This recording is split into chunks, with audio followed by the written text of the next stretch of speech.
Snoring നമ്മൾ കണ്ടുവരുന്നത് കൂടുതലും പുരുഷന്മാരിലാണ്.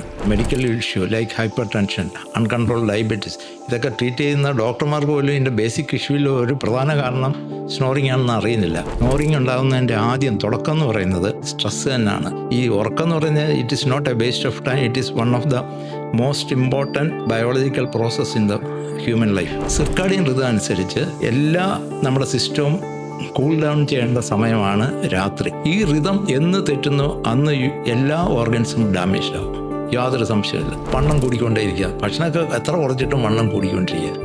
അതിൻ്റെ വൺ ഓഫ് ദ റീസൺ ഈ ഉറക്കം വലിയ തന്നെയാണ്. ഇപ്പം ഡെയിലി ഉറങ്ങുന്ന സ്ലീപ്പും നൈറ്റിലുള്ള സ്ലീപ്പും തമ്മിൽ എൻ്റർലി ഡിഫറെൻ്റ് ആണ്. ഇത് നൈറ്റ് ഷിഫ്റ്റ് എന്ന് പറയുന്നത് നമ്മുടെ ഒരു ആർട്ടിഫിഷ്യൽ തിങ് ആണ്. If at all you have to do a night shift, അത് സ്പ്ലിറ്റ് ചെയ്തിരിക്കണം. അതുകൊണ്ടാണ് പലപ്പോഴും നൈറ്റ് ഷിഫ്റ്റ് ഉള്ളവർക്ക് പല ലൈഫ് സ്റ്റൈൽ ഡിസീസസും വളരെ വളരെ കൂടുതലാണ്, ഇൻക്ലൂഡിങ് ക്യാൻസർ. 6 മണിക്കൂർ ഉറങ്ങിയിട്ട് മാത്രം ഒരാൾ ഡ്രൈവ് ചെയ്യുകയാണെങ്കിൽ അത് ആക്സിഡൻറ്റ് ഉണ്ടാക്കാനുള്ള സാധ്യത 3 ഇരട്ടിയാണ് when compared to if he had slept 8 hours.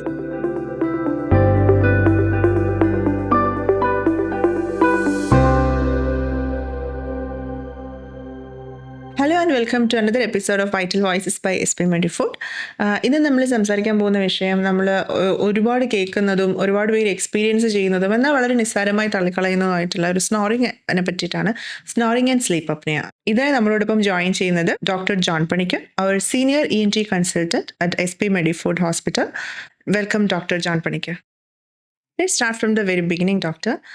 നമ്മൾ ഉറക്കത്തിൽ കേൾക്കുന്ന ഒരു അനോയിങ് സൗണ്ട് ആയിട്ടാണ് നമ്മൾ സ്നോറിങ്ങിനെ കണ്ടിട്ടുള്ളത്. അതിനപ്പുറം മെഡിക്കലി നമുക്ക് പറയുവാണെങ്കിൽ what is exactly snoring and sleep apnea, and that is ഒരു തമാശപരമായി കാണുന്ന ഒരു സംഭവം കൂടെയാണ് നമുക്ക് സ്നോറിങ് എന്ന് പറയുന്നത്. അതിനപ്പുറം അതിനൊരു സീരിയസ് ഇഷ്യൂ ആയിട്ട് ഇത് കാണേണ്ട ഒരു കാര്യമാണോ? എന്താണ് സാറിൻ്റെ? അബ്സല്യൂട്ട്ലി. കാരണം ഈ സ്നോറിങ് നമ്മൾ വളരെയധികം പേർക്കുണ്ട്. പ്രത്യേകിച്ചും ഒരു 40% of the adult population has, especially after 40 years. പുരുഷന്മാർ, പ്രത്യേകിച്ചും പുരുഷന്മാർ. ഈ സ്നോറിങ് കൂടുതലും കാണുന്നത് പുരുഷന്മാരിലാണ്. സ്ത്രീകളിലും ലേറ്റ് സ്റ്റേജിൽ ഒരു 50-60 വയസ്സ് കഴിഞ്ഞൊക്കെ വരുന്ന ആൾക്കാണ് കണ്ടീഷനുണ്ട്. പക്ഷേ ഈ സ്നോറിങ് എന്ന് പറയുന്നത് നമ്മൾ പലപ്പോഴും ആ പേഴ്സൺ അറിയണമെന്നില്ല. ഈ സ്നോറിങ് ഉണ്ടാകുന്നതായിട്ടും ഉണ്ടായിരുന്നതിൻ്റെ കോംപ്ലിക്കേഷൻസും അറിയത്തില്ല. ഈവൻ പല medical issue like hypertension, uncontrolled diabetes, ഇതൊക്കെ ട്രീറ്റ് ചെയ്യുന്ന ഡോക്ടർമാർക്ക് പോലും ഇതിൻ്റെ ബേസിക് ഇഷ്യൂവിൽ ഒരു പ്രധാന കാരണം സ്നോറിങ് ആണെന്ന് അറിയുന്നില്ല. പിന്നെ ഈ സ്നോറിങ് പൊതുവെ പറയുകയാണെങ്കിൽ ഇത് നമുക്ക് 3 തിരിക്കാം. ഒന്ന് സിമ്പിൾ സ്നോറിങ് എന്ന് പറയാം, അവർക്ക് ഈ സൗണ്ട് മാത്രമേ ഉണ്ടാക്കത്തുള്ളൂ, പക്ഷേ അതൊരു ഹെൽത്ത് ഇഷ്യൂയിലോട്ട് പോകാറില്ല. രണ്ടാമത്തെ ഗ്രൂപ്പ് എന്ന് പറയുന്നത് ഒബ്സ്ട്രക്റ്റീവ് സ്ലീപ്പ് ആപ്നിയ എന്ന് പറയും. അതായത് സ്നോറിങ്ങിൻ്റെ ഒരു സിവിയറസ്റ്റ് ഫോമാണ്. ആപ്നിയ എന്ന് പറയുന്നത് ഒരു 10 സെക്കൻഡിൽ കൂടുതൽ ശ്വാസം നിന്നു പോകുന്ന ഒരവസ്ഥയുണ്ടാവും. അതുപോലെ തന്നെ ഹൈപ്പോപ്നിയയും കൂടെ വരാം. അതായത് സ്വല്പം കുറവായിരിക്കും, പക്ഷേ എങ്കിൽ പോലും ഈ 10 seconds എന്നോ ഈ 30% ഓക്സിജൻ്റെ സാച്ചുറേഷൻ കുറയുന്ന സ്ഥിതി അത്രയും വന്നില്ലെങ്കിലും അതിന് സ്വല്പം താഴെ നിൽക്കുന്നതിനാണ് ഹൈപ്പോപ്നിയ എന്ന് പറയും. അപ്പോൾ ഈ 1 മണിക്കൂറിൽ ആവറേജ് എത്ര ആപ്നിയ ഹൈപ്പോപ്നിയ ഉണ്ടാകുന്നു എന്നുള്ളതിൻ്റെ ഒരു നമ്പർ വളരെ ഇമ്പോർട്ടൻ്റ് ആണ്. അത് പലർക്കും ഒരു 5% താഴെ ആണെങ്കിൽ അതിന് മൈൽഡ് അല്ല, it's normal, almost will take it as normal, but it's may be a mild snoring or obstructive sleep apnea എന്നൊക്കെ പറയും. പക്ഷേ 5 to 15 അതാണ് നമ്മൾ ഒരു അസുഖമായിട്ട് എടുക്കുന്നത്. Then that is a mild obstructive sleep apnea. 15 to 30 will take as moderate hypopnea, moderate obstructive sleep apnea. Above 30 ആണെങ്കിൽ 1 മണിക്കൂർ 30 കൂടെ വരികയാണെങ്കിൽ അത് severe form of obstructive sleep apnea. പക്ഷേ ഇതും വെച്ച് മാത്രം അതിൻ്റെ സിവിയറിറ്റി പറയാൻ ഒക്കത്തില്ല. ഇതിൻ്റെ ഏറ്റവും വലിയ പ്രശ്നം എന്ന് പറയുന്നത് നമ്മുടെ രക്തത്തിൽ ഓക്സിജൻ്റെ അളവ് കുറയുന്നു എന്നുള്ളതാണ്. അതാണ് ഏറ്റവും വലിയ ഇഷ്യൂ. അപ്പം അത് പലപ്പോഴും അറിയത്തില്ല. നമുക്കൊക്കെ രക്തത്തിൽ നോർമലി 100% ഓക്സിജനാണ് വേണ്ടത്, ആർട്ടീരിയൽ ഓക്സിജൻ പ്രഷർ. അത് 1-2% നോർമലി കുറയാമെങ്കിലും അത് ഉറക്കത്തിൽ പ്രത്യേകിച്ച് അതിൽ കൂടുതൽ കുറയുകയാണെങ്കിൽ അത് 100% it will have A huge health effect. അത് ഐ വിൽ എക്സ്പ്ലെയിൻ ലേറ്റർ. പിന്നെ രണ്ടാമത് ഇതിന് ഈ ഓക്സിജൻ കുറയുന്നതിനോടൊപ്പം തന്നെ സിവിയർ സ്നോറിങ്ങിൽ നമ്മുടെ കുറേ ഹോർമോണൽ ചേഞ്ചസ് വരും. സ്ട്രെസ്സ് ഭയങ്കരമായിട്ട് നമുക്ക് കൂടുകയും അതോടൊപ്പം കോർട്ടിസോള്, അഡ്രീനൽ, ഇങ്ങനെയുള്ള കുറേ ഹോർമോൺസ് കൂടുതലായിട്ട് നമ്മുടെ ബോഡിയിൽ ഉറക്കത്തിൽ പോലും ഉണ്ടാവും. അത് നമ്മുടെ ഉറക്കത്തിനെ ടോട്ടലി ഡിസ്റ്റർബ് ചെയ്യും. മാത്രമല്ല ഇതിന് ഡയറക്റ്റായിട്ട് നമ്മുടെ ഹൃദയത്തിലും മറ്റവയവങ്ങളിലും എല്ലാം എഫക്റ്റ് ഉണ്ട്. ഈ കോർട്ടിസോൾ സോ അതായത് ഈ ഉറക്കം ഇല്ലായ്മ, ഈ സ്നോറിങ് എന്ന് പറയുന്ന ഒരു ഇഷ്യൂ ആങ്സൈറ്റി അതിലോട്ടേക്ക് പോകുന്നാണോ പറയുന്നത്? അല്ലല്ല, തിരിച്ചാണ്. ആൻഷൈറ്റി ഉള്ളത് നമുക്ക് ഇതിൻ്റെ ബേസിക് ഇഷ്യൂ എന്താണ്? ഈ സ്നോറിങ് ഉണ്ടാകുന്നതിൻ്റെ തുടക്കം എന്ന് പറയുന്നത് സ്ട്രെസ് തന്നെയാണ്. കാരണം നമ്മുടെ മൂക്കിൽ കൂടെ ജസ്റ്റ് നെഞ്ചിനകത്ത് നമ്മുടെ വാരിയൽ ഒക്കെ വെച്ചുള്ള ഒരു കേജാണ്, ഒരു ഇതിൽ ആ ചെസ്റ്റ് എക്സ്പാൻഡ് ചെയ്യുമ്പോൾ അതിനകത്തൊരു നെഗറ്റീവ് പ്രഷർ വരും. ആ നെഗറ്റീവ് പ്രഷർ നമ്മുടെ തൊണ്ടയിലോട്ട് ഇതുമായി കണക്റ്റഡ് ആണല്ലോ, ട്രക്കിയ വഴി തൊണ്ടയിൽ വരും. ട്രക്കിയ എന്ന് പറഞ്ഞാൽ ഈ തരണാസ്ഥി കാർട്ടിലേജ് വെച്ചുള്ള ഒരു ട്യൂബാണ്, അറിയാമല്ലോ. അപ്പോൾ അത് കൊളാപ്സ് ചെയ്യാൻ സാധ്യതയില്ല ഈ നെഗറ്റീവ് പ്രഷർ വന്നാലും. പക്ഷേ ഈ തൊണ്ട എന്ന് പറയുന്നത് മൂക്കിലും വലിയ പ്രശ്നം ഉണ്ടാക്കത്തില്ല, കാരണം മൂക്കിന് ചുറ്റും ബോണാണ്. അതൊന്നും കൊളാപ്സ് ചെയ്യുന്നത് വളരെ അപൂർവമായിട്ടുള്ള, unless it is so severe. പക്ഷേ തൊണ്ട എന്ന് പറയുന്നത് വെറും മാംസപേശികളും അതിനകത്തുള്ള ഒരു ലൈനാണ്. അത് നെഗറ്റീവ് പ്രഷർ വരുമ്പോഴത്തേക്ക് അത് കൊളാപ്സ് ചെയ്യാൻ സാധ്യതയുണ്ട്. പക്ഷേ കൊളാപ്സ് ചെയ്യാതെ ഇരിക്കുന്നതെന്ന് പറഞ്ഞു കഴിഞ്ഞാൽ തൊണ്ടയിലുള്ള മാംസപേശികൾക്ക് ഒരു സ്റ്റിഫ്നെസ് ഉണ്ട്.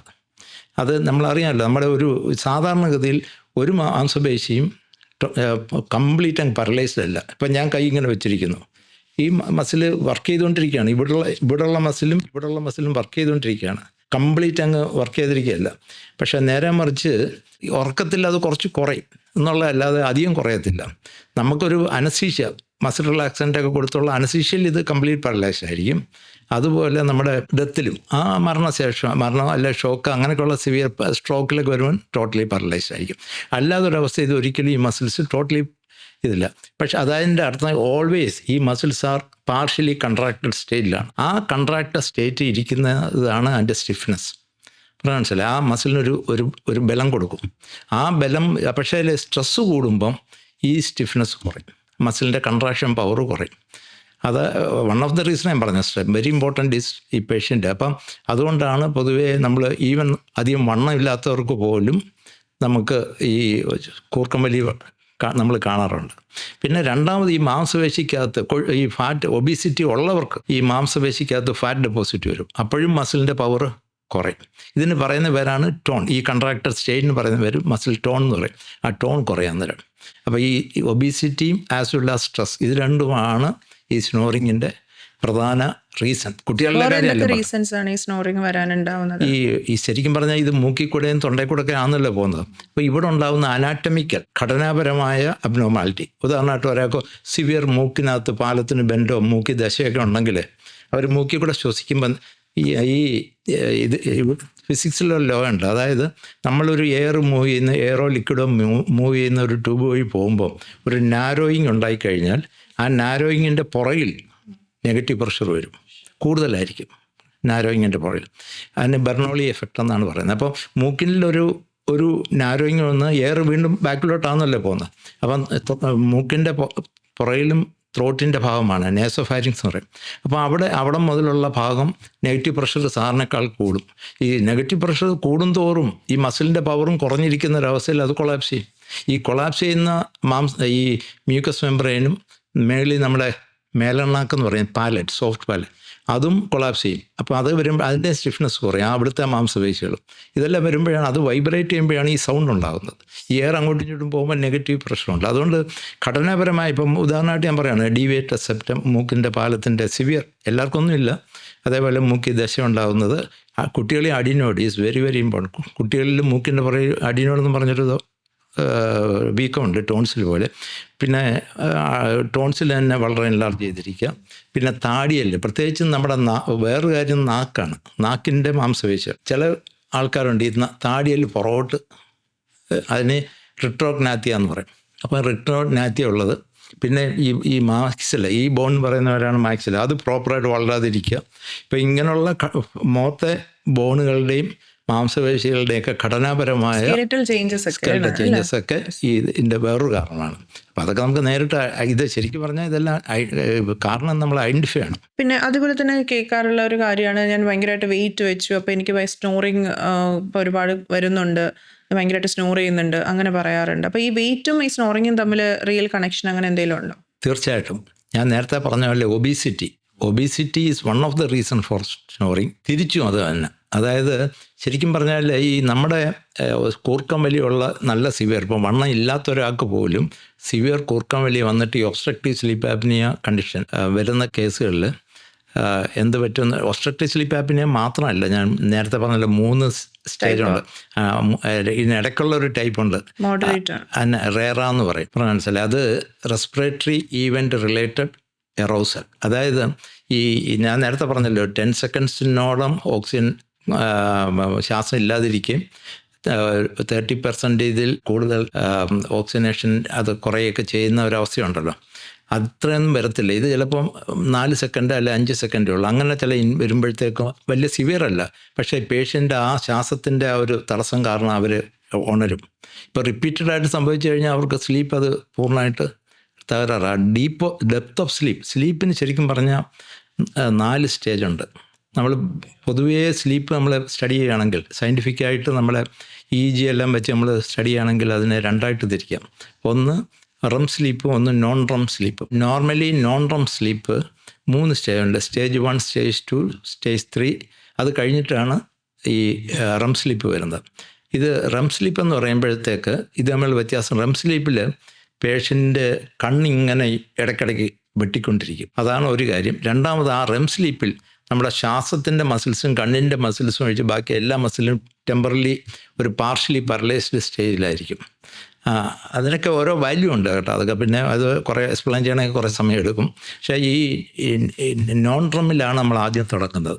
നമ്മളെപ്പോഴും ഈ സ്ലീപ്പ് നടക്കുന്നത് സ്ലീപ്പ് സൈക്കിളിലാണ്. അതായത് ഓരോ സൈക്കിൾ എന്ന് പറയുന്നത് ഒരു 90 മുതൽ 110 മിനിറ്റിൻ്റെ ഒരു സൈക്കിളാണ്.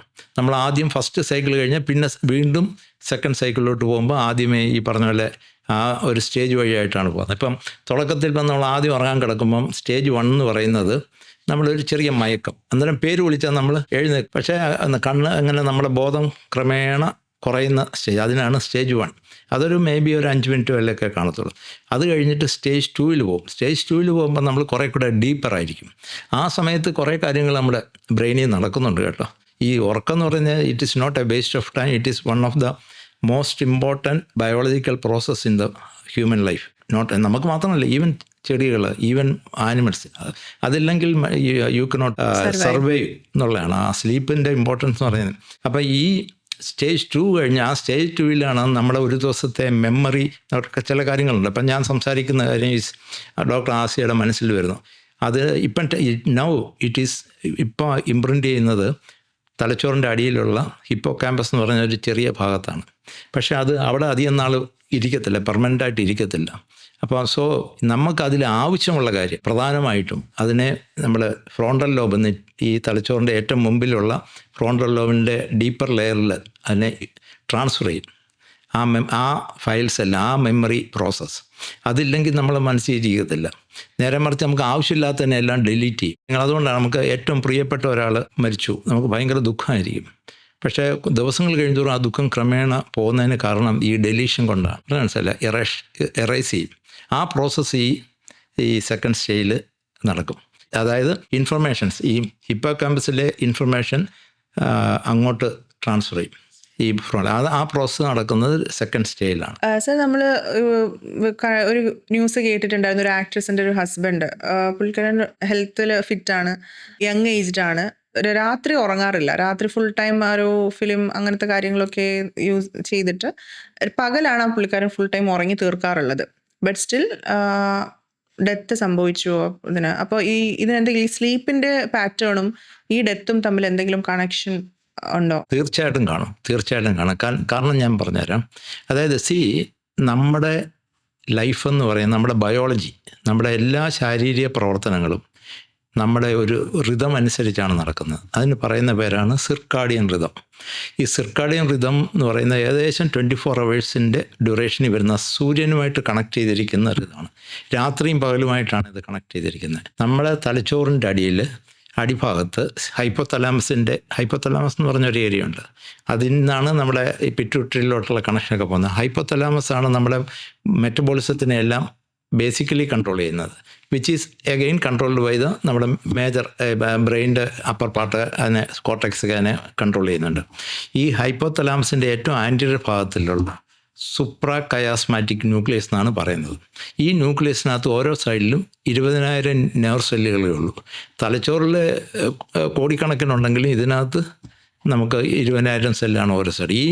ഇത് സുപ്രാ കയാസ്മാറ്റിക് എന്ന് പറയുന്നതിന് കാരണം കണ്ണിൽ നിന്ന് പോകുന്ന ഓപ്റ്റിക് നെർവ്, ആ ഓപ്റ്റിക് നെർവ് തമ്മിൽ ചേരുന്ന ഒരു പോയിന്റ് ഉണ്ട്, അതിന് കയാസ്മ എന്നാണ് പറയുന്നത്, ഓപ്റ്റിക് കയാസ്മ.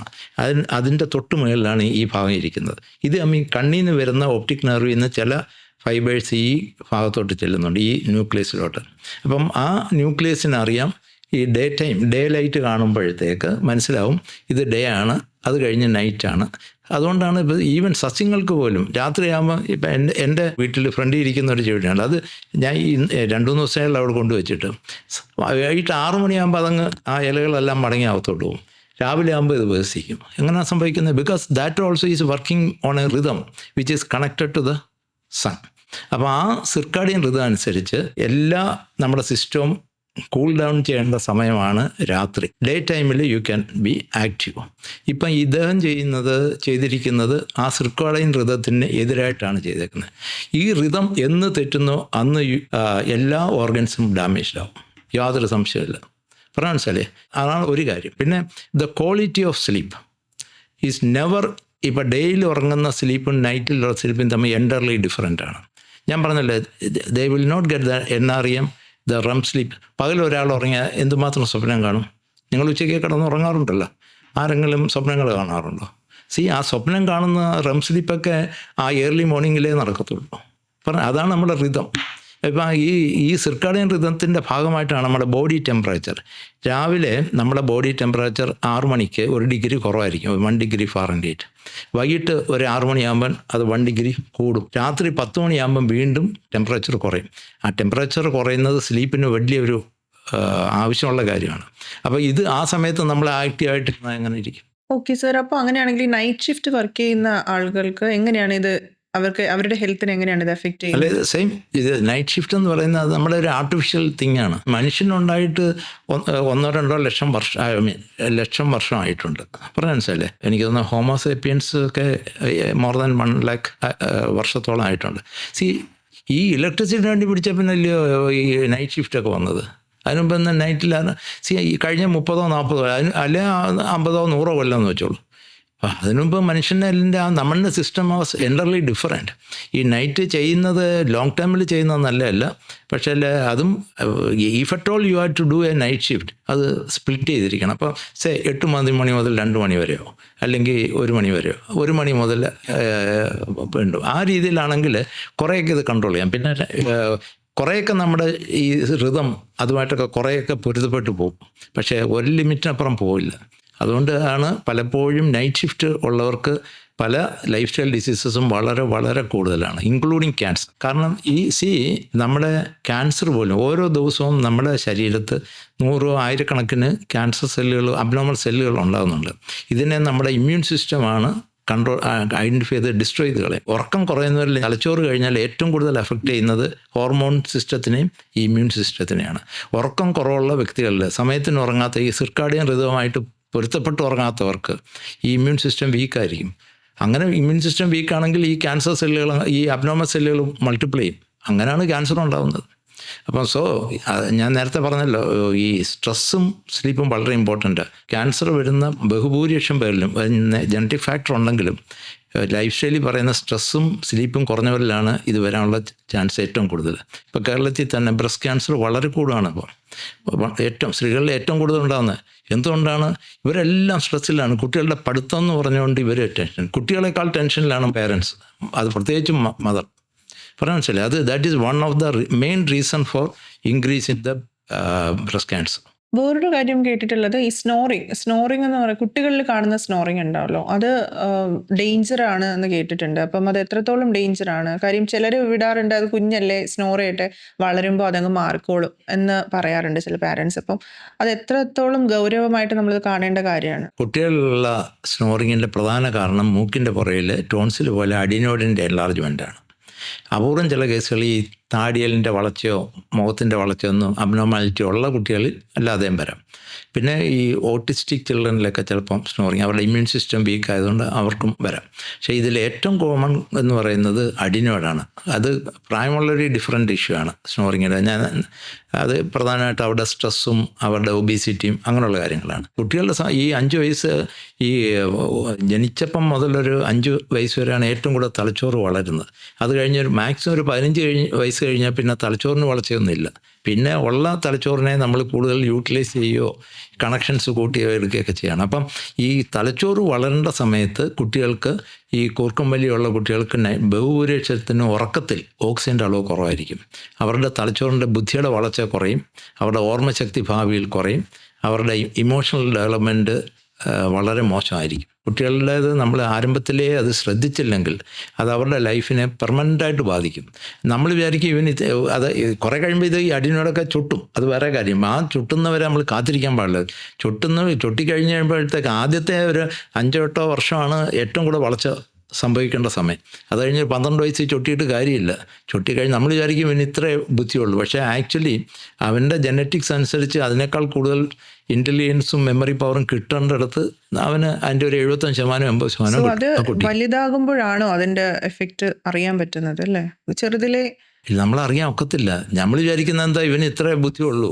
പക്ഷേ നമ്മൾ നേരത്തെ ഈ അടിനോട് കറക്റ്റായിട്ട് ട്രീറ്റ് ചെയ്തിരുന്നെങ്കിൽ ഈ അതിനപ്പുറം പോകുന്നുള്ളത് ശാസ്ത്രീയമായിട്ട് തെളിയിച്ചിട്ടുണ്ട്. ഓക്സിജൻ പ്രാണവായു ആണല്ലോ ബേസിക്കായിട്ട് ലൈഫിന് വേണ്ടി. അത് തലച്ചോറിന് ആവശ്യത്തിന് വളരുന്ന പ്രായത്തിൽ കിട്ടില്ല. പിന്നെ എന്താണ് പ്രശ്നം പറഞ്ഞാൽ മനസ്സിലായി. അവരുടെ ബിഹേവിയറൊക്കെ ഓവർ ആക്റ്റീവ് ആയിരിക്കും. ഇങ്ങനെയുള്ള കുട്ടികൾ ഓവർ ആക്റ്റീവ് ആയിരിക്കും.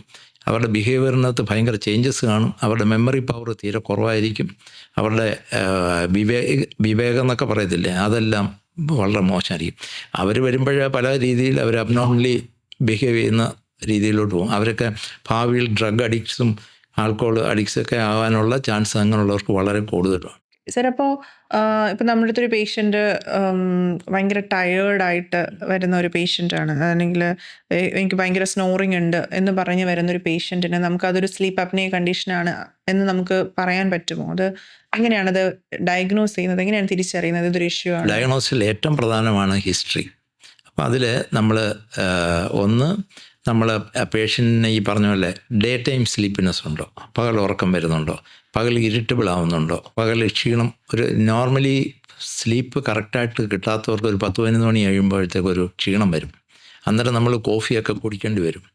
അത് പലപ്പോഴും നോർമലി നമ്മളെല്ലാം ഒരു കോഫിയൊക്കെ 11 മണിക്ക് കുടിച്ചെന്ന് വരും. പക്ഷേ റിപ്പീറ്റഡായിട്ട് കോഫി കുടിച്ചാലേ ആക്റ്റീവായിട്ടിരിക്കാൻ പറ്റുന്നുള്ളൂ എന്നുണ്ടെങ്കിൽ അതിൻ്റെ അർത്ഥം എന്തോ ഒരു പ്രോബ്ലം ഉണ്ട്. അത് സ്ലീപ്പ് മാത്രമല്ല, വേറെ എന്തെങ്കിലും മെഡിക്കൽ ഇഷ്യൂസ് ഉണ്ടോ, ഡയബറ്റീസ് ഉണ്ടോ, പ്രഷറുണ്ടോ, ഇതെല്ലാം നമ്മൾ ചെക്ക് ചെയ്യേണ്ടി വരും. പിന്നെ രണ്ടാമത്തെ കൂട്ടർ എന്ന് പറയുന്നത്, ഇപ്പം ഡയബറ്റീസ് പേഷ്യൻ്റ് എത്ര ഇൻസുലിൻ കൊടുത്താലും കൺട്രോൾ ആവുന്നില്ല, അല്ലെങ്കിൽ പ്രഷറിൻ്റെ ഉള്ള പേഷ്യൻസ് എത്ര കൊടുത്താലും മരുന്ന് കൊടുത്തു കഴിഞ്ഞാൽ അത് പ്രോപ്പർ കൺട്രോൾ വരുന്നില്ല, അല്ലെങ്കിൽ ഒരു കാരണമില്ലാതെ ഫാറ്റി ലിവർ വരുന്നു.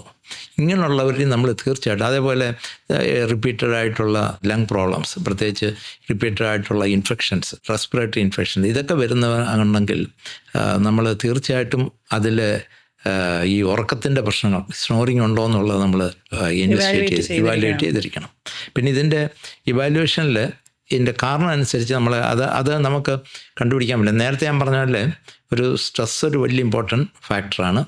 അപ്പോൾ അത് നമ്മൾ നോക്കണം, ആ പേഷ്യൻ്റ് ഒബീസാണോ ഇല്ലയോ. ഇത് പ്രത്യേകിച്ചും basal metabolic body mass index BMI എന്ന് പറയുന്നത്, അതൊക്കെ വളരെ കൂടുതലായവർക്ക് ആണെങ്കിൽ നമുക്ക് വേറെ ട്രീറ്റ്മെൻറ്റും ചികിത്സയൊക്കെ ഡിഫറെൻ്റ് ആയിരിക്കും. അപ്പം അത് അവരുടെ ഒരു ജനറൽ ബോഡി അസസ്മെൻറ്റ് അത്യാവശ്യമാണ്. വെയിറ്റ്, അബ്ഡോമിനൽ ഗർത്ത്, അങ്ങനെയുള്ള കാര്യങ്ങളെല്ലാം. പിന്നെ അതുകൂടാതെ നമുക്ക് ഈ ഏറ്റവും പ്രധാനമായിട്ട് ചെയ്യേണ്ടത്, ഇത് 2 വിധത്തിലാണ് ഇൻവെസ്റ്റിഗേഷൻ. ഒന്ന്, ഇതിൻ്റെ റീസൺ എന്താണെന്നുള്ളത്. നേരത്തെ പറഞ്ഞാൽ പലപ്പോഴും ഇത് മൂക്കിലും തൊണ്ടയിലുമുള്ള അനാട്ടമിക്കൽ അബ്നോർമാലിറ്റിയാണ് കാരണം. അത് നമുക്ക് നേസൽ എൻഡോസ്കോപ്പി വഴി, ഫ്ലെക്സിബിൾ ലാരിങ്കോസ്കോപ്പി, ത്രോട്ട് നോക്കുന്ന വളയുന്ന ചെറിയ ടെലിസ്കോപ്പ്, അത് വെച്ച് നോക്കിക്കഴിഞ്ഞാൽ കൃത്യമായിട്ട് അതറിയാൻ പറ്റും.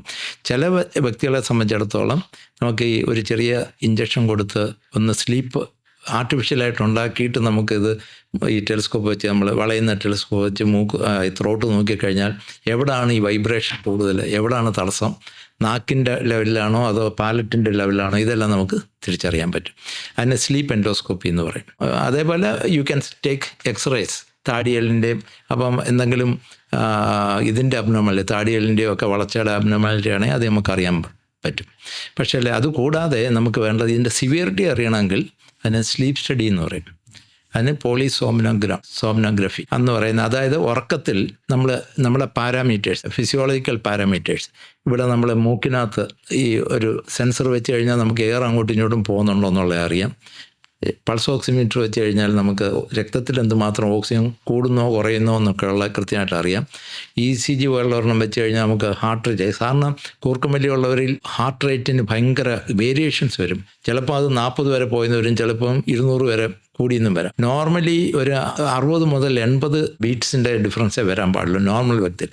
അതിൽ കൂടുതൽ വേരിയേഷൻസ് വരികയാണെങ്കിൽ ദാറ്റ് മീൻസ് ഇത് വളരെ സീരിയസ് ഇഷ്യൂ ആണെന്നുള്ളതാണ് സ്നോറിങ്. അങ്ങനെയുള്ളവർക്ക് സഡൻ ഉറക്കത്തെ അറിയാതെ മരിക്കുന്ന ചില വ്യക്തികളുണ്ട് കേട്ടോ. അത് അരിത്മിയ ഉണ്ടാകുന്നതുകൊണ്ടാണ്. അതിന് കാരണം ഉറക്കത്തിൽ ഈ ഓക്സിജൻ്റെ അളവ് കുറയുമ്പോൾ നമ്മുടെ കോർട്ടിസോളും അഡ്രീനലിനും ഭയങ്കരമായിട്ട് കൂടും. അഡ്രീനലിൻ്റെ എഫക്റ്റിലാണ് അരിത്മിയ, ഇറഗുലാരിറ്റി, ഹാർട്ടിൻ്റെ റേറ്റിന് ഇറഗുലാരിറ്റി വന്നു കഴിഞ്ഞാൽ ചില കേസുകളിൽ ഹാർട്ട് പെട്ടെന്ന് നിന്ന് പോകും. അതിന് വെൻട്രിക്കുലാർ അരിത്മിയ എന്ന് പറയും. അതും വളരെ കൂടുതൽ. അപ്പോൾ ആ ECG നമ്മൾ നോക്കും. മാംസപേശിയുടെയൊക്കെ നമുക്കറിയാം, ഈ REM സ്ലീപ്പിൽ പോവുകയാണെങ്കിൽ നമുക്ക് ഈ മസിലിൻ്റെ ആക്ടിവിറ്റി എല്ലാം അതിന് ഇലക്ട്രോമയോഗ്രഫി എന്ന് പറയും, EMG. അത് ഇവിടെയൊക്കെ ഒട്ടിക്കുന്ന സാധനമേ ഉള്ളൂ, ഒന്നും കുത്തത്തൊന്നുമില്ല. അത് റെക്കോർഡ് ചെയ്യും. കൈയിൻ്റെയും കാലിൻ്റെയും മൂവ്മെൻറ്റ്, അതിന് ഇതേപോലെ ഇലക്ട്രോമയോഗ്രഫി. പിന്നെ ചെസ്റ്റിൻ്റെ മൂവ്മെൻറ്റ് അറിയാൻ വേണ്ടി, ശ്വാസം എടുക്കുന്നുണ്ടോ ഇല്ലയോ എന്നുള്ളത് നമുക്ക് അതറിയാൻ പറ്റും. ഒരു ബെൽറ്റ് പോലെ ഇരിക്കും, വയറ്റിലും കിട്ടും. അപ്പം സാധാരണ ശ്വാസം എടുക്കുന്നുണ്ടോ എന്നുള്ളത് നമുക്ക് തിരിച്ചറിയാൻ പറ്റും. അതേപോലെ നമ്മുടെ കണ്ണിൻ്റെ മൂവ്മെൻറ്റ്, ഞാൻ നേരത്തെ പറഞ്ഞില്ല, കണ്ണടച്ചിരുന്ന് കഴിഞ്ഞാലും അകത്ത് മൂവ്മെൻറ്റ് വരും എന്നുള്ളത്. അതിന് ഇലക്ട്രോ ഒക്കുലോഗ്രഫി എന്ന് പറയും. ഇവിടെയും ഓരോ സെൻസർ, ഇവിടെ ഒന്ന് താഴെ ഒന്ന് ഇവിടെ വെച്ച് സ്ലീപ്പ് സ്റ്റഡി ഇതെല്ലാം വെച്ച് കഴിഞ്ഞിട്ട് നമ്മൾ വീട്ടിൽ കിടക്കാൻ പറ്റും. ഇത് ആക്ച്വലി സ്ലീപ്പ് സ്റ്റഡി 4 സ്റ്റേജുണ്ട്, 4 ടൈപ്പ് ഉണ്ട്. ലെവൽ 1 എന്ന് പറയുന്നത് നമുക്കൊരു ഹോസ്പിറ്റലിൽ വെച്ച് എല്ലാ പാരാമീറ്റേഴ്സും കൂടെ നോക്കുന്നതാണ്. ലെവൽ 2 എന്ന് പറയുന്നത് അതേ പാരാമീറ്റേഴ്സ് തന്നെ, പക്ഷെ അത് ലെവൽ 1-നകത്ത് ഒരാൾ ഒരു ടെക്നീഷ്യൻ വിൽ ഒബ്സർവ് ഓൾസോ. മോണിറ്ററിനകത്ത് ഒരു ക്യാമറ വഴി ഇങ്ങനെ എണ്ണിട്ട്, അത് കൂടുതലും ചെയ്യുന്നത് ഈ സ്ലീപ്പ് വാക്കിംഗ് ഒക്കെ ഉണ്ട്, ബ്രെക്സിസം, പല്ലിങ്ങനെ കടിക്കുക, അതൊക്കെ ഉള്ളത് കണ്ടുപിടിക്കാൻ വേണ്ടിയാണ്. അവർക്ക് നോക്കിക്കൊണ്ടേയിരിക്കും, അയാൾ ഉറങ്ങാതിരുന്ന് നോക്കും. അതിനാണ് ലെവൽ 1. അതേ കാര്യങ്ങൾ പക്ഷെ ഒരാൾ നോക്കാതെ വീട്ടിൽ വെച്ച് ചെയ്യുന്നതിനാണ് ലെവൽ 2. ലെവൽ 3-ൽ നമ്മൾ ഈ എല്ലാ കാര്യവും നോക്കത്തില്ല. നമ്മുടെ ഈ ചെസ്റ്റിൻ്റെ മൂവ്മെൻറ്റ് ബെൽറ്റ് നോക്കും, ഓക്സിജനേഷൻ നോക്കും, പൾസ് അങ്ങനെയുള്ള കാര്യങ്ങളും നോക്കും, പൾസ് ഓക്സിമീറ്റർ വെച്ച് ഓക്സിജനേഷൻ, ഇതെല്ലാം. പക്ഷേ കൂർക്കമ്പലിക്കാർക്ക് ഈ ലെവൽ 3 മതി. അത് വീട്ടിൽ വെച്ച് ചെയ്യാൻ പറ്റും. അതിൻ്റെ ചാർജും കുറവാണ്.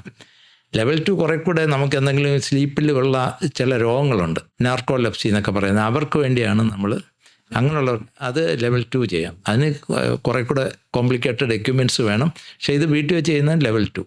അത് നമ്മുടെ ഒരു ഒബ്സർവേഷനിൽ ഒരു ഹോസ്പിറ്റലിൽ കിടത്തി ചെയ്യുന്നതിന് ലെവൽ 1.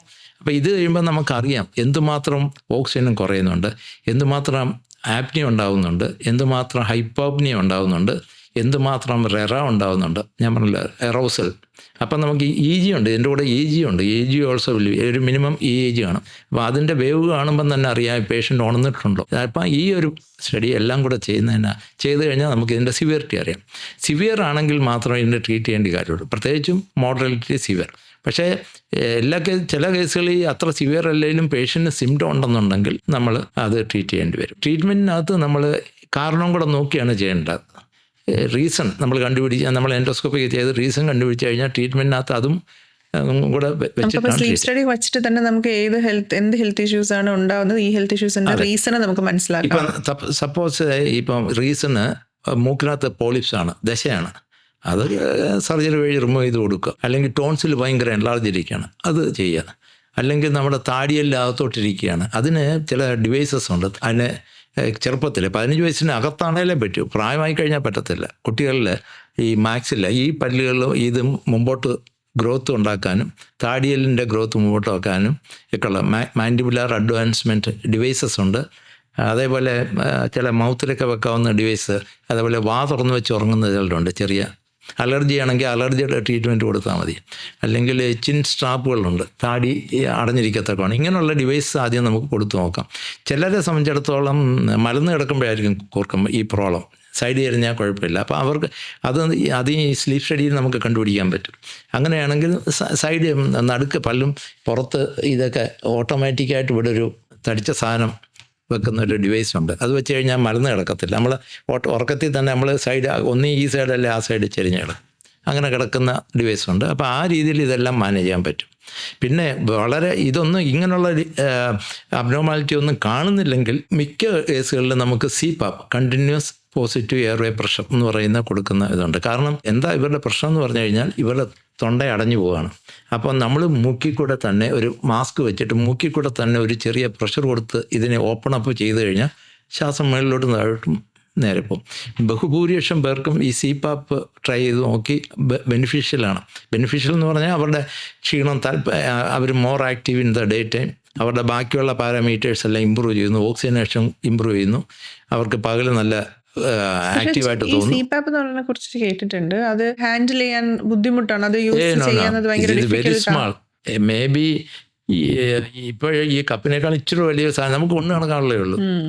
അതിന് വെയിറ്റൊന്നും അധികമൊന്നും ഇല്ല. ഇത് എവിടെ ഒരു ഹോട്ടലിൽ പോകുകയാണെങ്കിലും ഇത് നമ്മുടെ ബാഗിനകത്ത് അങ്ങനത്തെ ചെറിയ നമുക്ക് തന്നെ ചെയ്യാൻ പറ്റും. അത് ഇപ്പോഴത്തെ latest very easy to use. എന്നിട്ടും ഇത് കൊടുത്തിട്ടും ശരിയാവാത്ത കേസുകൾക്ക് ചിലപ്പോൾ സർജറികൾ വേണ്ടി വരും. അതായത് പാലറ്റിൻ്റെ യുബിലോ പാലറ്റോ പ്ലാസ്റ്റി, അല്ലെങ്കിൽ നാക്ക് ബൾജ് ചെയ്തിരിക്കുന്നവർക്ക് നാക്ക് റിഡ്യൂസ് ചെയ്യുക, ഇങ്ങനെയൊക്കെയുള്ള സർജറി. പക്ഷേ ഈ സർജറികൾ ലാസ്റ്റ് റിസോർട്ടാണ്. റാദർ ദാൻ ആദ്യം നമുക്ക് ബാക്കിയുള്ള എന്തെങ്കിലും ഒരു ഡിസീസ് ഉണ്ടെങ്കിൽ അത് കറക്റ്റ് ചെയ്യുക. ഞാൻ നേരത്തെ ഉള്ള സ്ട്രെസ് ലെവൽ മാനേജ് ചെയ്യുക, അവരുടെ സ്ലീപ്പ് പാറ്റേൺ കൂട്ടുക. CPAP ട്രീറ്റ്മെന്റ് ചെയ്തുകൊണ്ടിരിക്കുമ്പോൾ തന്നെ അത് നമ്മൾ സ്റ്റോപ്പ് ചെയ്താൽ സിംറ്റംസ് റിവേഴ്സ് ചെയ്ത് വരാൻ ചാൻസ് ഉണ്ട് എന്നാണ്. തീർച്ചയായിട്ടും.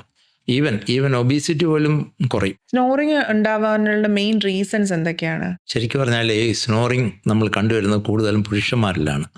സ്ത്രീകളിൽ അത് വരുന്നു, പക്ഷേ അത് കുറച്ച് ലേറ്റ് ഏജ് 50 വയസ്സിനൊക്കെ ശേഷം സ്നോറിങ് കൂടുതലായിട്ട് കാണുന്നുണ്ട്. പക്ഷേ പുരുഷന്മാർക്ക് നേരത്തെ സംഭവിക്കുന്നുണ്ട്. അതാണ് ഒരു കാര്യം. രണ്ടാമത് ശ്രദ്ധിക്കേണ്ടത് ജനറ്റിക്കല്ല, പാരമ്പര്യമായിട്ട് ചിലർക്ക് പ്രത്യേകിച്ച് ഒരു കാരണം ഇല്ലാതെ കൂർക്കം വലി ഉണ്ടാകാറുണ്ട്. മൂന്നാമതൊരു ഇത് സംഭവിക്കുന്നത് ഈ മൂക്കിലോ തൊണ്ടയിലോ താടിയലിലോ മുഖത്തിൻ്റെ മറ്റ് മാക്സില പോലുള്ള അസ്ഥികൾക്കോ എന്തെങ്കിലും അബ്നോർമാലിറ്റി ഉള്ള വ്യക്തികൾക്ക്, പ്രത്യേകിച്ച് ചിലർക്ക് താടിയിൽ അകത്തോട്ടിരുന്നെന്ന് വരും, ചിലർക്ക് നാക്ക് വലിയതായിരുന്നെന്ന് വരാം. അങ്ങനെ ഘടനാപരമായ അബ്നോർമാലിറ്റി ഉള്ളവർക്ക് സ്നോറിങ്ങിനുള്ള സാധ്യത വളരെ വളരെ കൂടുതലാണ്. പക്ഷേ ഇതിനേക്കാൾ കൂടുതൽ ഏറ്റവും സംഭവിക്കുന്നത് രണ്ട് കാര്യമാണ്. ഒന്ന് obesity. Already A patient obese ആണെങ്കിൽ അവർക്ക് തൊണ്ടയിലൊക്കെ ഫാറ്റ് ഡെപ്പോസിറ്റ് വരുമ്പോൾ, തൊണ്ടയെന്ന് പറയുന്നത് ഒരു ഇലാസ്റ്റിക് ട്യൂബ് പോലാണ് തൊണ്ട. ബാക്കിയെല്ലാം നമ്മുടെ ശ്വാസകോശം അല്ലെങ്കിൽ മൂക്കൊക്കെ നമുക്ക് ബോൺ കൊണ്ട് കവർ ചെയ്തിരിക്കുന്ന ഭാഗമാണ്. തൊണ്ട പക്ഷേ ഒരു ഇലാസ്റ്റിക്കാണ്.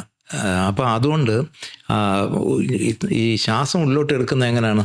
നെഞ്ചിനകത്തൊരു നെഗറ്റീവ് പ്രഷർ വരുമ്പോൾ ആ നെഞ്ച് എക്സ്പാൻഡ് ചെയ്യുമ്പോൾ നെഗറ്റീവ് പ്രഷർ വരുന്നു, ആ പ്രഷറിന് തൊണ്ടയിലോട്ട് വരുന്നു, അത് മൂക്കിലോട്ട് വന്നിട്ടാണ് വെളിയിൽ നിന്ന് എയർ കയറുന്നത്. അപ്പോൾ പക്ഷേ ഈ തൊണ്ടയുടെ ഡയമീറ്റർ കുറയുകയാണെങ്കിൽ ഈ നെഗറ്റീവ് പ്രഷർ വളരെ കൂടുതലായിരിക്കും. അപ്പം ഫാറ്റ് ഡെപ്പോസിറ്റൊക്കെ വരുമ്പോഴത്തേക്ക് തൊണ്ടയുടെ ഡയമീറ്റർ കുറയും. അപ്പോൾ ആ നെഗറ്റീവ് പ്രഷർ വളരെ കൂടുതലാണെങ്കിൽ ഈ തൊണ്ടയുടെ ചുറ്റുമുള്ള തൊലിയും മാംസപേശിയും അത് കൊളാപ്സ് ചെയ്ത് വൈബ്രേറ്റ് ചെയ്യാനുള്ള സാധ്യതയുണ്ട്.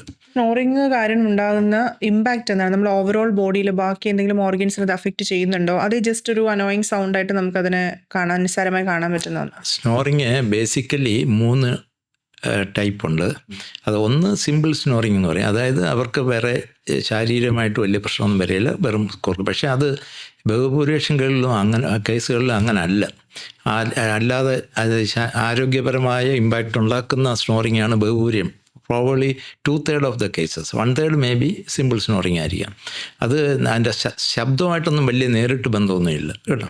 അപ്പോൾ അതിൽ ആ ഇമ്പാക്റ്റ് വരുന്നതിനെ നമുക്ക് രണ്ടായിട്ട് തിരിക്കാം. ഒന്ന് വളരെ സീരിയസ് ആയിട്ടുള്ള കണ്ടീഷൻ, അതിനകത്ത് ഈ സ്നോറിങ് വന്ന് ശ്വാസം ഇടയ്ക്കിടയ്ക്ക് നിൽക്കുന്നു പോകുന്ന ഒരവസ്ഥ വരും. അതിനാണ് ആപ്നിയ എന്ന് പറയും. ഡ്യൂറേഷൻ കൂടുതലുള്ളതിനാണ് നമ്മൾ ആപ്നിയ എന്ന് പറയുന്നത്. ഡ്യൂറേഷൻ കുറവാണെങ്കിൽ അതിനെ ഹൈപ്പോപ്നിയ എന്ന് പറയും. ഈ ഹൈപ്പോപ്നിയ ആപ്നിയും 1 മണിക്കൂറിൽ എത്ര സംഭവിക്കുന്നു എന്നനുസരിച്ച് അതിനൊരു സിവിയറിറ്റി ഉണ്ട്. അത് മൈൽഡ് ആണെങ്കിൽ ഒരു മണിക്കൂർ 5 വരെ സംഭവിക്കുന്നത് നോർമലായിട്ട് വേണേൽ എടുക്കാം. 5നും 15നും ഇടയ്ക്കാണ് സംഭവിക്കുന്നതെങ്കിൽ അത് മൈൽഡ് ഒബ്സ്ട്രക്റ്റീവ് സ്ലീപ്പ് ആപ്നിയ എന്ന് പറയും, അല്ല സ്ലീപ്പ് ആപ്നിയ എന്ന് പറയും. 15നും 30നും ഇടയ്ക്കാണെങ്കിൽ അത് മോഡറേറ്റ്, 30ന് മുകളിലാണെങ്കിൽ സിവിയർ.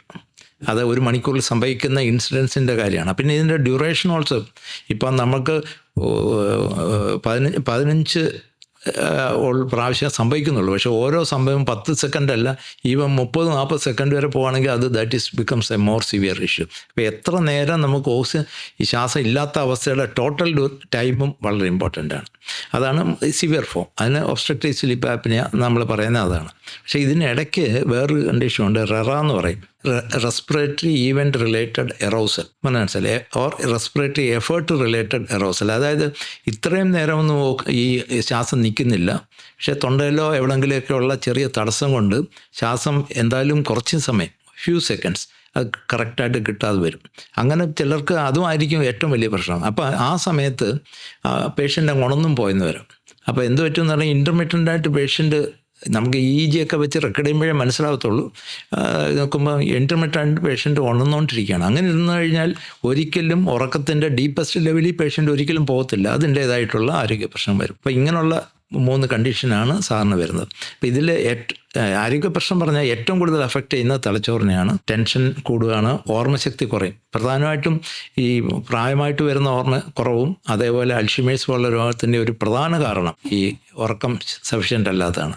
അതുകൂടാതെ ആൻസൈറ്റി ഡിസോർഡർ, ഡിപ്രഷൻ, ഇതിൻ്റെയൊക്കെ ആരംഭത്തിൽ ഉറക്കക്കുറവാണ് ഒരു പ്രധാന കാരണം. ഈവൻ പലപ്പോഴും സൈക്കാട്രിക് ഡിസീസിൻ്റെയൊക്കെ ആരംഭത്തിൽ ഉറക്കം ഒരു വലിയ പ്രശ്നമാണ്. പലപ്പോഴും ഈ ഓട്ടിസം പോലുള്ള കുട്ടികൾ വരുന്നത് പോലും ചെറുപ്പത്തിൽ പ്രായത്തിൽ ഈ അമ്മയുടെ വയറ്റിൽ കിടക്കുമ്പോൾ പോലും ആവശ്യത്തിന് ഉറക്കം. ഇപ്പം ആൽക്കഹോൾ കഴിക്കുന്ന ഒരമ്മ, അത് രക്തം വഴി പ്ലാസൻ്റ് വഴി കുഞ്ഞിന് ചെല്ലും. കുഞ്ഞിന് എന്ന് കഴിഞ്ഞാൽ കുഞ്ഞിനത് ഡീപ്പ് സ്ലീപ്പ് കിട്ടത്തില്ല, റം സ്ലീപ്പും കിട്ടത്തില്ല. അങ്ങനെ കിട്ടാതെ വരുന്ന കുഞ്ഞുങ്ങൾക്കൊക്കെ വൺ ഓഫ് ദ റീസൺ, വേറെ കാരണങ്ങളൊക്കെ ഉണ്ട്, എല്ലാം നമുക്കറിയില്ല. One of the reason for ഈ ഓട്ടിസം കുട്ടികളുടെ ഒരു റീസൺ പറയുന്നത് അമ്മയുടെ ഹൈ സ്ട്രെസ്സ്, അമ്മ ഗർഭസമയത്തുള്ള ഹൈ സ്ട്രെസ്സ്, അല്ലെങ്കിൽ ഇങ്ങനെയുള്ള ആൽക്കഹോളിക് പ്രശ്നങ്ങൾ. അല്ലാന്നുണ്ടെങ്കിൽ അത് കഴിഞ്ഞിട്ടുള്ള കുറച്ച് സമയത്തും കുഞ്ഞ് പ്രോപ്പറായിട്ട് ഉറങ്ങാത്ത അവസ്ഥയിലാണ് ഓട്ടിസം പോലുള്ള 2-3 വയസ്സ് കഴിയുമ്പോൾ നമുക്കത് വെളി വരുന്നത്. അപ്പോൾ ഇങ്ങനെയുള്ള തലച്ചോറിന് ഭയങ്കര പ്രശ്നം, മെമ്മറി ഇമ്പയർമെൻറ്റ്, ഓർമ്മശക്തി ഞങ്ങളില്ല, ഈവൻ പഠിക്കുന്ന കുട്ടികൾക്ക് പോലും മെമ്മറി ഇമ്പയർമെൻറ്റ്. പിന്നെ രണ്ടാമത് ഈ ഹോർമോണിൻ്റെ ഇംബാലൻസ് ആണ് വരുന്നത്. അതുകൊണ്ട് ഞാൻ പ്രധാനമായിട്ടും ഗ്രലിൻ, നമ്മുടെ വിശപ്പ് കൂട്ടുന്ന ഹോർമോൺ കൂടും, ഗ്രലിൻ എന്ന് പറയുന്നത്. അഡ്രീനലിൻ, കോർട്ടിസോൾ എല്ലാം കൂടും. നേരെ മറിച്ച് നമ്മുടെ പ്രധാനപ്പെട്ട ഹോർമോണായ ആണുങ്ങളുടെ, പുരുഷന്മാരുടെ ടെസ്റ്റോസ്റ്റിറോണും സ്ത്രീകളുടെ ഈസ്ട്രജൻ, പ്രൊജസ്ട്രോണും എല്ലാം കുറയും. അത് കുറയുമ്പോഴത്തേക്ക് നമ്മുടെ ഫെർട്ടിലിറ്റി, ഇൻഫെർട്ടിലിറ്റി, ഇമ്പോർട്ടൻസ് ഇതെല്ലാം വരാം. നേരത്തെ തന്നെ ഏജിങ് ഉണ്ടാവും, നമ്മുടെ ഗ്രോത്ത് നടക്കത്തില്ല, ഗ്രോത്ത് ഹോർമോണിൻ്റെ ലെവലും കുറയും. അത് ഹോർമോണിൻ്റേത്. പിന്നെ മൂന്നാമത്തെ വെരി ഇമ്പോർട്ടൻ്റ് ഈസ് നമ്മുടെ ഇമ്മ്യൂൺ സിസ്റ്റം. ഇമ്മ്യൂൺ സിസ്റ്റം കറക്റ്റായിട്ട് വർക്ക് ചെയ്യത്തില്ല. ഇമ്മ്യൂൺ സിസ്റ്റം കറക്റ്റായിട്ട് വർക്ക് ചെയ്തില്ല, ഏത് ഇൻഫെക്ഷൻ വന്നാലും അത് സിവിയറായിട്ട് പോകാം. ഒരു കോവിഡ് വന്നു കഴിഞ്ഞാൽ ICUയിലോട്ട് പോകേണ്ടി വരും എന്ന് പറയുന്ന പോലെയാണ്. അതോടൊപ്പം ഇമ്മ്യൂൺ സിസ്റ്റം വീക്കായാൽ ക്യാൻസർ പോലുള്ള രോഗങ്ങൾ വരാനുള്ള റിസ്ക് വളരെ കൂടുതലാണ്. അതേപോലെ പ്രത്യേകിച്ചും ഈ ഉറക്ക സമയത്ത് ഓക്സിജൻ കുറവാണെങ്കിൽ ഫാറ്റി ലിവർ പോലെ ഉള്ള പ്രശ്നങ്ങൾ, ഒബീസിറ്റി, ഇത് ഒബീസിറ്റിയുടെ കൂടെ വരുന്ന diabetes, insulin resistance, hyper tension, heart disease, ഇതെല്ലാം വളരെ കൂടുതലായിരിക്കും.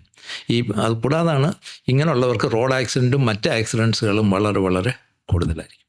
സാർ പറഞ്ഞല്ലോ ഉറക്കത്തിന് ഡിഫറെൻറ്റ് സ്റ്റേജസ് ഉണ്ടെന്ന്. അപ്പം എന്തൊക്കെയാണ് ആ സ്റ്റേജസ് ഉറക്കത്തിൻ്റെ? ബേസിക്കലി ഉറക്കത്തിന് 2 സ്റ്റേജായിട്ട് ഡിവൈഡ് ചെയ്യാം. ഒന്ന് non REM sleep, 2 rum sleep. Rum sleep എന്ന് പറഞ്ഞാൽ റാപ്പിഡ് ഐ മൂവ്മെൻറ്റ് സ്റ്റേജ് എന്നാണ് പറയുന്നത്. ആ സമയത്ത് നമ്മളെ കണ്ണിന് ഇമവെട്ടും കണ്ണിൻ്റെ കോർണിയ, ഈ കറുത്ത ഭാഗം അങ്ങോട്ടും ഇങ്ങോട്ടും മൂവ് ചെയ്തുകൊണ്ടേയിരിക്കും. അത് ഇൻ്റർമിറ്റൻ്റ്, കണ്ടിന്യൂസ് ആയിരിക്കത്തില്ല, ഇൻ്റർമിറ്റൻ്റ്. ശരിക്കും പറഞ്ഞാൽ ഉറക്കം എന്ന് പറയുന്നത് ഒരു സൈക്ലിക്കലായിട്ടാണ് വരുന്നത്. ഏകദേശം അതിന് സ്ലീപ്പ് സൈക്കിൾ എന്ന് പറയും. അത് 90 മുതൽ 110 മിനിറ്റ് വരെ നിൽക്കുന്ന ഒരു സൈക്കിളാണ്.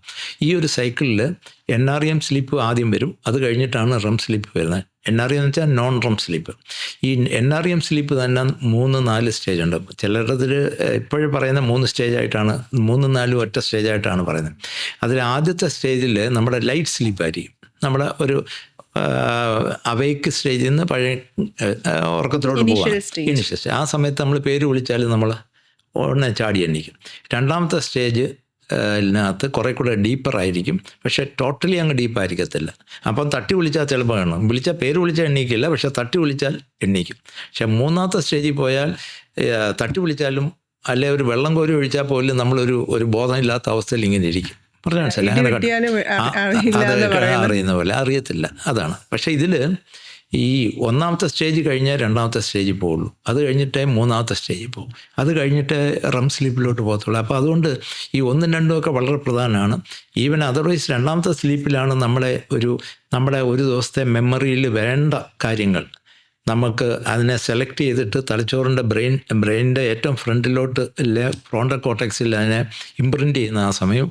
അതേസമയം നമുക്ക് വേണ്ടാത്ത ദുഃഖകരമായിട്ടുള്ള അല്ലെങ്കിൽ പേടിപ്പെടുത്തുന്ന കാര്യങ്ങളെ മറന്നു കളയുകയും ചെയ്യുന്ന പ്രോസസ്സ് ആ സമയത്ത് നടക്കും.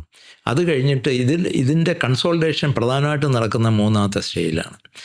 അത് വളരെ that is otherwise called the deepest sleep, slow wave sleep.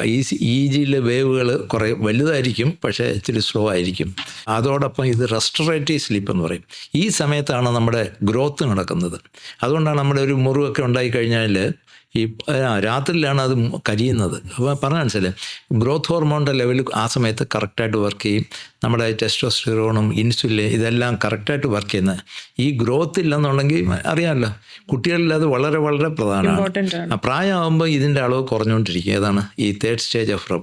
4ാമത്തെ സ്റ്റേജാണ് റം സ്ലീപ്പ്. റം സ്ലീപ്പ് എന്ന് പറയുന്നത് അതൊരു പ്രത്യേകം, otherwise called it is paradoxical sleep എന്നാണ് പറയുന്നത്. കാരണം EEG നോക്കിക്കഴിഞ്ഞാൽ നമുക്ക് ഒരാൾ ഉണർന്നിരുന്ന് ഉള്ള EEG ആയിരിക്കും ആ സമയത്ത്, പക്ഷേ പേഷ്യൻ്റ് നല്ല സ്ലീപ്പിലും ആയിരിക്കും. ആ സമയത്ത് ശരീരത്തിൻ്റെ മാംസപേശികളെല്ലാം പാരലൈസ്ഡ് ആയിരിക്കും. കാരണം ഈ സമയത്താണ് നമ്മൾ ഏറ്റവും കൂടുതൽ സ്വപ്നങ്ങൾ കാണുന്നത്. അപ്പോൾ സ്വപ്നങ്ങൾ കാണുന്ന സമയത്ത് നമ്മൾ കൈയും കാലും ഒക്കെ ഉണ്ടെങ്കിൽ അപ്പോൾ ആ സ്വപ്നത്തിൻ്റെ പുറകെ പോയെന്ന് വരും നേരം. അതുകൊണ്ട് nature has given A paralysis. പറഞ്ഞാൽ മനസ്സിലായി, ആ സമയം ഇതൊന്നും ആക്ടിവിറ്റി വരാൻ പാടില്ല. നമ്മളെടുത്തന്നെ ഇടിക്കണമെന്ന് തോന്നും, അല്ലെങ്കിൽ നമ്മൾ ഓടിക്കുന്നതായിട്ടൊക്കെ കാണും, വലിയ പൊക്കത്തിൽ നിന്ന് താഴോട്ട് കുഴിയിലോട്ട് വീഴുന്ന കാര്യങ്ങൾ, ഇതൊക്കെ നമ്മൾ സ്വപ്നം കാണും. ആ സമയം നമ്മൾ എടുത്ത് ചാടിക്കൂടാം. അതുകൊണ്ടാണ് ഇത് നേച്ചർ ഹാസ് മെയ്ഡ്. അതെ, തറ വീണായിട്ടൊക്കെ കിടക്കുന്നതൊക്കെ കാണാം. അപ്പോൾ അതുകൊണ്ട് അതിനായിരിക്കും. പക്ഷേ നേരെ മറിച്ച് കണ്ണിൻ്റെ മസിൽസും നമ്മുടെ ശ്വാസം എടുക്കാനുള്ള മസിൽസും വർക്ക് ചെയ്തുകൊണ്ടേയിരിക്കും.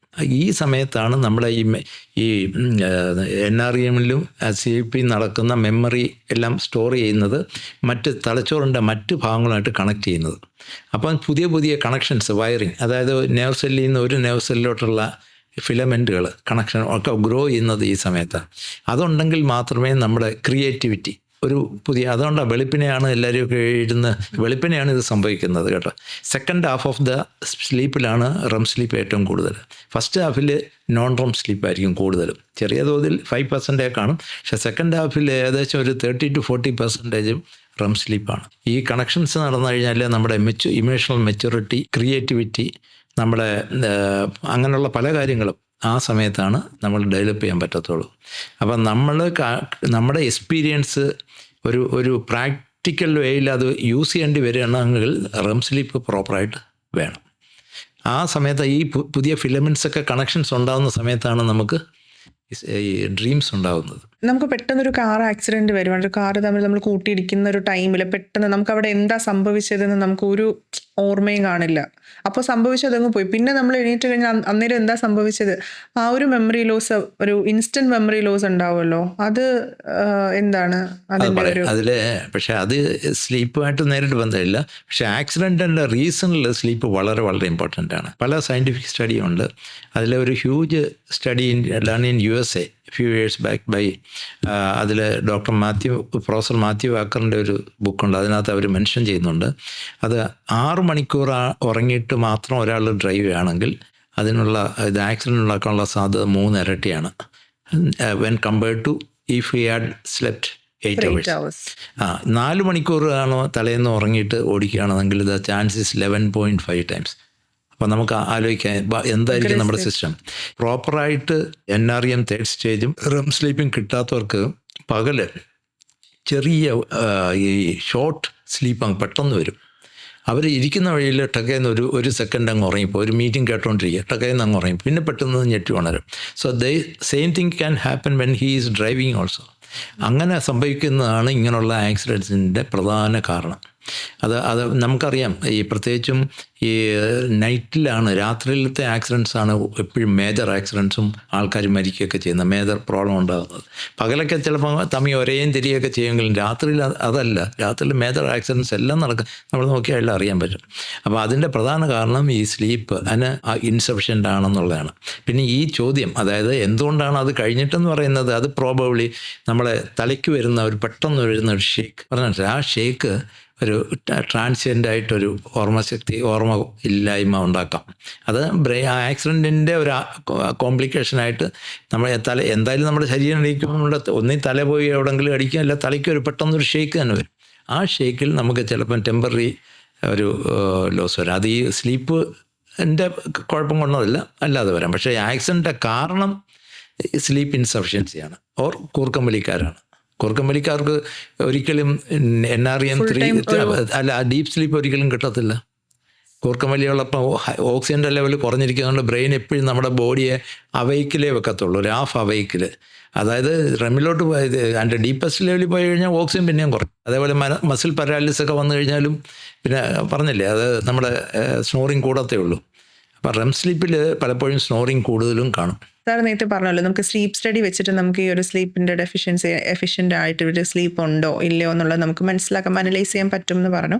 ഇപ്പം അതല്ലാണ്ട് ഒരു ഓരോ ഇൻഡിവിജ്വൽസിനും ഞാൻ എൻ്റെ ഉറക്കം ശരിയാണോ, നന്നായിട്ട് എനിക്ക് ഉറങ്ങാൻ പറ്റുന്നുണ്ടോ, അതെങ്ങനെയാണ് നമുക്ക് സെൽഫായിട്ട് ഇവാലുവേറ്റ് ചെയ്യാൻ പറ്റുന്ന എന്തെങ്കിലും മെത്തേഡ്സ് ഉണ്ടോ? ബഹുഭൂരിപക്ഷം കേസുകളിലും കൂടെയുള്ള പാർട്ട്ണറോ കൂടെ ആ മുറിയിൽ ഫ്രണ്ട്സോ ഒക്കെ കിടക്കുന്നവരായിരിക്കും എന്നൊക്കെ ഈ പ്രശ്നമുണ്ടെന്ന് പറയുന്നത്. പക്ഷേ അത് കൂടാതെ നമുക്ക് സ്വന്തമായിട്ട് കണ്ടുപിടിക്കാനാണെങ്കിൽ, ഇപ്പോൾ ഒരാൾക്ക് പകല് ഉറക്കം വരുന്നു, നമ്മളൊരു 10-15 മണിയാകുമ്പോൾ ആൾക്കൊരു ഉന്മേഷമില്ലായ്മ അല്ലെങ്കിൽ ഒരു ടയർഡ്നെസ്, ഇതൊക്കെ വരികയാണെങ്കിൽ you have to think of sleep disturbance, കൂർക്കം വലിയോ അല്ലെങ്കിൽ ഇൻസഫിഷ്യൻറ്റ് സ്ലീപ്പോ ആവശ്യത്തിന് ഉറങ്ങാത്തതിൻ്റെ ആണെന്നുള്ളത് നമുക്ക് സംശയിക്കാവുന്നതാണ്. അതുകൂടാതെ ആവശ്യമില്ല ഒരു വണ്ണം കൂടിക്കൊണ്ടേയിരിക്കുക, ഭക്ഷണമൊക്കെ എത്ര കുറച്ചിട്ടും വണ്ണം കൂടിക്കൊണ്ടിരിക്കുക, അതിൻ്റെ വൺ ഓഫ് ദ റീസൺ ഈ കൂർക്കം വലി തന്നെയാണ്. അപ്പോൾ അങ്ങനെ ഉണ്ടെങ്കിൽ നിങ്ങളത് ചിന്തിച്ചോണോ. ഫാറ്റി ലിവർ, അതേപോലെ അതുമായിട്ട് ഒബീസിറ്റിയായിട്ട് ബന്ധപ്പെട്ട രോഗങ്ങൾ, ഡയബറ്റീസ് ഉണ്ടാവുക, ഇൻസുലിൻ റെസിസ്റ്റൻസ് ഉണ്ടാവുക, ബ്ലഡ് പ്രഷർ കൂടുക, ഒരു പ്രത്യേകിച്ച് കാര്യമില്ലാതെ ഒരു ഹാർട്ട് അറ്റാക്ക് ഉണ്ടാവുക. പറയാൻ മനസ്സിലല്ലേ, ആൾക്കോ യാതൊരു കുഴപ്പമില്ല, പക്ഷേ സുപ്രഭാതത്തിൽ ഹാർട്ട് അറ്റാക്ക് വരുന്നു. അല്ലാന്നുണ്ടെങ്കിൽ ഒരു അൾട്രാസൗണ്ട് ചെയ്തപ്പം ഫാറ്റി ലിവർ വരുന്നു. ഇങ്ങനെയുള്ള കാര്യങ്ങളൊക്കെ വരികയാണെങ്കിൽ അത് നമ്മൾ തീർച്ചയായിട്ടും സംശയിക്കണം. ഇപ്പം നമ്മൾ ഡയബറ്റിക് പേഷ്യൻ്റാണ്, പക്ഷേ ഡയബറ്റിക് പേഷ്യൻറ്റിനെ മരുന്ന് കഴിച്ചിട്ടൊന്നും പ്രോപ്പറായിട്ട് കൺട്രോൾ ചെയ്യുന്നില്ല. അല്ലെങ്കിൽ ഹൈപ്പർ ടെൻഷൻ, ബ്ലഡ് പ്രഷറുള്ള പേഷ്യൻ്റാണ്, മരുന്ന് കഴിച്ചിട്ട് പ്രോപ്പറായിട്ട് കൺട്രോൾ ചെയ്യുന്നില്ല. അപ്പം തീർച്ചയായിട്ടും അവിടെയും ഇത് സംശയിക്കാം. അങ്ങനെ ഉണ്ടെങ്കിൽ ഇത് ഈ സ്നോറിങ്ങായിട്ട് ബന്ധപ്പെട്ട് പ്രാക്ടീസ് ചെയ്യുന്ന ഡോക്ടർമാരെ തീർച്ചയായിട്ടും കാണണം. ചിലപ്പം മറ്റേ ഡയബറ്റീസ് ചികിത്സിക്കുന്ന ഡോക്ടർ ശ്രദ്ധിച്ചെന്ന് വരണത്തില്ല. You can suggest to him. നമ്മളിപ്പം ഈ സർജിക്കൽ ട്രീറ്റ്മെൻറ്റ്സ് അതുപോലെ അതൊന്നും അല്ലാണ്ട് നമുക്കൊരു സിമ്പിളായിട്ട് നമുക്ക് സ്നോറിങ് മാറ്റാൻ വേണ്ടിയിട്ട് എന്തെങ്കിലും ഒരു ട്രീറ്റ്മെൻറ്റ് ഓപ്ഷൻസ് ഉണ്ടോ? ശരിക്കും പറഞ്ഞാൽ അങ്ങനെ ഒരു സിമ്പിൾ ട്രീറ്റ്മെൻറ്റ് ഇല്ല. കാരണം നമ്മുടെ റീസൺ എന്തുകൊണ്ടാണ് ആ സ്നോറിങ് ഉണ്ട്, ആ റീസൺ അനുസരിച്ചുള്ള ചികിത്സ മാത്രമേ പറ്റത്തുള്ളൂ. ഇപ്പം ചില ഡിവൈസ് ഉണ്ട്, ഇപ്പോൾ മൂക്കിൻ്റെ കൊളാപ്സ് ആണെങ്കിൽ മൂക്കിൽ പുറമേ ഒട്ടിക്കുന്ന ഒരു ഇതൊക്കെ ഉണ്ട്, സ്റ്റിക്കർ പോലെ ഒരു സാധനമുണ്ട്, അത് വെച്ചാൽ ചിലർക്ക് കഴിയും. പക്ഷേ പലപ്പോഴും മൂക്കിൻ്റെ മാത്രം പ്രശ്നമല്ല, 90% കേസുകളിലോ 95% കേസുകളിലും തൊണ്ടയുടെയും പ്രോബ്ലമോ അല്ലെങ്കിൽ നാക്കിൻ്റെ പ്രോബ്ലമോ താടിയലിൻ്റെ പ്രോബ്ലമോ ഒക്കെ ആയിരിക്കാം. അങ്ങനെയുള്ള കേസുകളിലൊന്നും ഇത് വെച്ചിട്ടൊന്നും വലിയ കാര്യമില്ല. പക്ഷേ എങ്കിൽ പോലും വേറൊന്നുള്ളത്, ചില വ്യക്തികൾക്ക് മലന്ന് കിടന്നാൽ കൂർക്കം വലിയും, അത് നമുക്ക് സ്ലീപ്പ് സ്റ്റഡിയിലേ മനസ്സിലാകത്തുള്ളൂ. സൈഡ് എറിഞ്ഞ് കിടന്നു കഴിഞ്ഞാൽ കൂർക്കം വലി കുറയുന്നവരുണ്ട്. പിന്നെ അതേപോലെ ചിലർക്ക് ഈ വയറ്റിൽ നിന്നുള്ള റിഫ്ലക്സ്, ദഹനരസം, ടെൻഷൻ കൂടുതലുള്ളവർക്ക് ദഹനരസം കയറി വന്നിട്ട് തൊണ്ടയിൽ ഒരു നീർവീക്കം ഉണ്ടായിക്കഴിഞ്ഞാൽ അവർക്കും കൂർക്കം വലി വരും. അങ്ങനെയുള്ളവർക്ക് ഞാൻ എപ്പോഴും പറയും, ഒന്ന് സൈഡ് ചെരിഞ്ഞ് കിടക്കുക, പുറകിലൊരു പില്ലോയോ അല്ലെങ്കിൽ ചില വെക്കാവുന്ന ചില ഡിവൈസസ് ഉണ്ട്, നമ്മൾ മലന്ന് കിടക്കത്തില്ല, അങ്ങോട്ടും ഇങ്ങോട്ടും ചെറിയ ഉറക്കത്തിന് നമ്മൾ വരത്തില്ല, അങ്ങനെയുള്ള ഡിവൈസ് ഉപയോഗിക്കാം. അല്ലാന്നുണ്ടെങ്കിൽ നമുക്ക് ഈ ഞാൻ പ്രത്യേകിച്ച് ഈ റിഫ്ലക്സ് കൂടുതലായിട്ടുള്ള ഗാസ്ട്രോഇസോഫാജിയൽ അല്ല ലാരിംഗോഫാരിഞ്ചൽ റിഫ്ലക്സ് എന്ന് പറയും, ആ റിഫ്ലക്സ് ഉള്ളവർക്ക് ഇത് വലിയ പ്രശ്നമാണ്. കൂർക്കം വലി ഉണ്ടാവാം, കൂർക്കം വലി കുറയും, അതായത് കട്ടിലിൻ്റെ തലഭാഗം സ്ലാൻഡിങ് ആയിട്ട് കിടന്നു കഴിഞ്ഞാൽ, കാരണം ഇത് ഈ മുകളിലോട്ട് ഇത് കയറുന്ന അവസ്ഥ കുറയും. പിന്നെ ഏറ്റവും പ്രധാനം ലൈഫ് സ്റ്റൈൽ ചേഞ്ചസ് ആണ് കേട്ടോ. ഒബീസിറ്റി ഉള്ളവർക്ക് സ്ട്രെസ് ലെവൽ കുറയ്ക്കുക, സ്ട്രെസ്സാണ് one of the main reason for obesity also. Sleep duration, time കൂട്ടുക, ഇവരൊക്കെ 3 മണിക്കൂർ 4 മണിക്കൂർ ഉറങ്ങിയാൽ മതി എന്ന് വിചാരിക്കുന്നവരാണ്. മൂന്നാമത് നമ്മുടെ ഭക്ഷണം കുറയ്ക്കുക. അത് പലരും ജിമ്മിൽ പോയി അത് ഇതൊക്കെ ചെയ്യും, മസിൽ ഡെവലപ്പ് ചെയ്യാന്നുള്ള ഗുണമൊക്കെ ഉണ്ട്. പക്ഷേ പലയിടത്ത് ജിമ്മിലും അമിതമായ കാര്യങ്ങളാണ് ചെയ്തുകൊണ്ടിരിക്കുന്നത്. അത് everything we should do in moderation. പക്ഷേ അതിനേക്കാൾ ഇമ്പോർട്ടൻ്റ് ആണ് ഭക്ഷണം കുറയ്ക്കുക എന്നുള്ളത്. പിന്നെ ആവശ്യത്തിന് വെള്ളം കുടിക്കുക, അതൊക്കെ വളരെ ഇമ്പോർട്ടൻ്റ്. ഇത് പിന്നെ ഓഫ് കോഴ്സ് ഒരു മോഡറേറ്റ് എക്സസൈസ്. പിന്നെ ഞാൻ പറഞ്ഞ പോലെ മനസ്സിൽ സ്ട്രെസ്സ് കൂടുന്തോറും നമ്മളറിയാതെ നമുക്ക് കൺട്രോൾ ചെയ്യാൻ ഒക്കത്തില്ല. പ്രത്യേകിച്ചും ഈ ഭക്ഷണക്രമത്തിൽ നമ്മൾ ഈ സ്നാക്സുകൾ കൂടുതലായിട്ട് ഉപയോഗിക്കാൻ പാടില്ല. അതേപോലെ ചിക്കൻ അങ്ങനെയുള്ള ഐറ്റംസ്, കാരണം എല്ലാവരും പറയും ചിക്കൻ നല്ലതാണ്, പക്ഷേ what I feel is chicken അമിതമായിട്ട് കഴിച്ച് കഴിയുമ്പോൾ അതിനകത്ത് പലപ്പോഴും ഹോർമോണ്, ആൻറ്റിബയോട്ടിക്സ് എല്ലാം ചേർന്ന സാധനങ്ങളാണ്. നമ്മളെ ഭക്ഷണം ഈസ് വെരി വെരി ഇമ്പോർട്ടൻറ്റ്. വേറൊരു കാര്യം കൂടെ ഞാൻ പറഞ്ഞില്ല, ഈ ലൈഫ് സ്റ്റൈൽ സ്ട്രെസ്സും ഒക്കെ ഉണ്ടാക്കുന്ന ഒരു വളരെ പ്രധാനപ്പെട്ട ഒരു കാര്യം നമ്മുടെ കുടലിനകത്തുള്ള ബാക്ടീരിയയുടെ നേച്ചറാണ്. മൈക്രോബയോം എന്ന് പറയും, ഗട്ട് മൈക്രോബയോം. അതൊരു വലിയ സബ്ജക്റ്റാണ്.